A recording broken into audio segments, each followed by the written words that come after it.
Okay, finally we're at third degree heart block. So this is lower in the conduction system, maybe. Now what makes third degree heart block unique? It could be in the AV node, it could be all the way down into the ventricles. That's what makes it unique. So the QRSs, in other words, could be narrow or they could be wide. Now most people are taught that the lower in the conduction system is, the wider the QRSs are, and that's true.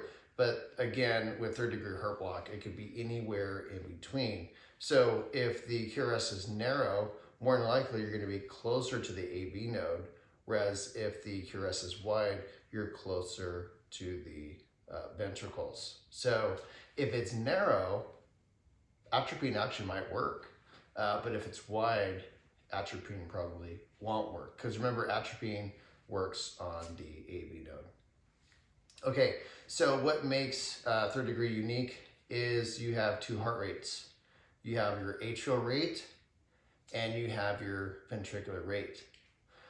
Let's go over the natural intrinsic firing rates of each one of your pacemakers, right? So you have the SA node, which typically fires between 60 and 100 beats per minute. If that fails, then you have your AV node take over at 40 to 60. And again, if that fails, then we have the ventricles, and the ventricles fire between 20 and 40 beats per minute. Okay, so we have two different rates. So this is why we have more P waves and QRSs on a third degree heart block. So if I have a third degree heart block at 45 beats a minute, let's just say, what is it actually measuring? It's measuring the QRSs. All we care about, we've programmed these monitors to measure the QRSs. How many QRSs are we seeing in 1 minute? That's all we care about. When is that left ventricle contracting, right? So that's our pump. We really don't care so much about what the atrium are doing, it's the ventricles. So when you see third degree heart block, 45 beats a minute, that means that there are 45 QRSs going by in 1 minute. How many P waves would I expect to see? Anywhere between 60 and 100. So if I have a third degree heart block at 45 beats per minute and we have a 2-to-1 conduction ratio, so 2 P waves for every 1 QRS, what's the atrial rate? I can tell you, it's 2 times whatever the heart rate is, right? So it's 2 times 45 is 90. So I see 90 P waves for every 45 QRSs. So, okay, now the thing about third degree heart block is there's no dropped QRS. And what's going to save you on 1 or 2 questions on your ACLS test is this. This is one of the ones that are commonly missed.